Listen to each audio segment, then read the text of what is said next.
সর্বভারতীয় ছাত্র ফেডারেশনের কেন্দ্রীয় কমিটির ডাকে এক পদযাত্রা কেশপুরের উচাহার গ্রামে শহীদ জুলফাই মল্লিকের বাড়ি থেকে শুরু হয়েছে। এই পদযাত্রায় এসএফআই এর কেন্দ্রীয় কমিটির পক্ষ থেকে শহীদ সদস্যদের বাড়ি থেকে সংগৃহীত পতাকা নিয়ে মিছিল করা হচ্ছে। কেশপুর হয়ে এই মিছিল আজ মেদিনীপুর পৌঁছবে এবং সেখান থেকে আগামীকাল শালবনির উদ্দেশ্যে রওনা হবে। এই পদযাত্রায় নেতৃত্ব দিচ্ছেন সর্বভারতীয় ছাত্র ফেডারেশনের কেন্দ্রীয় কমিটির নেত্রী দীপশিতা ধর।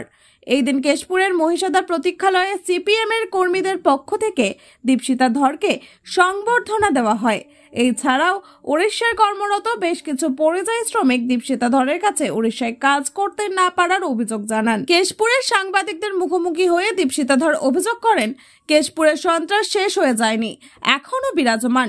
তিনি আরো বলেন, অনেক মানুষ আমাদের সঙ্গে সাক্ষাৎ করার জন্য আসছেন, কিন্তু ভয় ভীতির জন্য সাক্ষাৎ করতে পারছে না। মহেশতলা কাণ্ড প্রসঙ্গে মুখ্যমন্ত্রী মমতা বন্দ্যোপাধ্যায়কে তীব্র আক্রমণ করে দীপশিতা ধর বলেন, 2011 সালের পর তৃণমূল বিজেপি মিলে রাজ্যে যে সম্প্রতি পরিবেশ ছিল সেটাকে ছাড়খাড় করে দিয়েছে।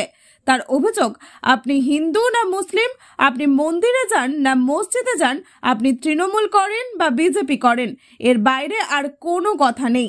তিনি মহেশতলা কাণ্ডের তীব্র নিন্দা করেন।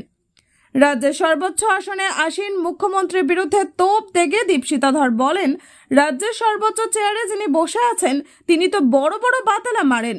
তিনি বলেন, বিজেপির বিরুদ্ধে সবচেয়ে বেশি লড়াই যে করছে তার নাম নাকি মমতা ব্যানার্জি। প্রশ্ন তুলে তিনি আরো বলেন, তাহলে মমতা ব্যানার্জি প্রশাসন 2011 সাল থেকে যে এত দাঙ্গা হচ্ছে সেগুলো আটকাতে পারছে না কেন, নাকি তিনিই মদত দিচ্ছেন? দীপশিতা ধরের কড়া মন্তব্য রাজ্য রাজনীতিতে নতুন করে আলোড়নের সৃষ্টি করেছে। সন্ত্রাসের অভিযোগ এবং রাজ্য সরকারের বিরুদ্ধে সরকারি আক্রমণের মাধ্যমে এসএফআই রাজ্যে তাদের অবস্থান আরো সুদৃঢ় করতে চাইছে বলে মনে করা হচ্ছে।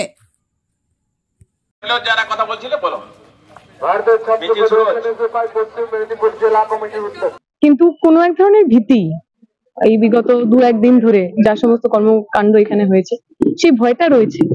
তবে আমাদের জয় এটাই, 2009 সালের পর ওই ভয়ভীতিকে কাটিয়ে যে মানুষ রাস্তায় দাঁড়ালেন, স্পেশালি যে মহিলারা বাড়ির বাচ্চাদের সঙ্গে নিয়ে রাস্তায় দাঁড়ালেন, আমাদের সঙ্গে কথা বললেন, আমাদের মনে হয় ভয়ে ভাঙছে। যে অন্ধকার সময়ের মধ্যে দিয়ে কেশপুর গেছে আর বেশি দিন নেই, ভোর আসবে। নির্বাচনে কেশপুরের মানুষ ভোট দিতে পারবে? তার দায়িত্ব তো আসলে কেশপুরের মানুষের নয়। ওই জন্য তো প্রশাসন রয়েছে, নির্বাচন কমিশন রয়েছে, পুলিশ রয়েছে, আরো নানা ধরনের সিকিউরিটি ফোর্স রয়েছে। আমরা সাধারণ মানুষের টাকা দিয়ে তাদের মাইনা হয়, তাদের পদোন্নতি হয়।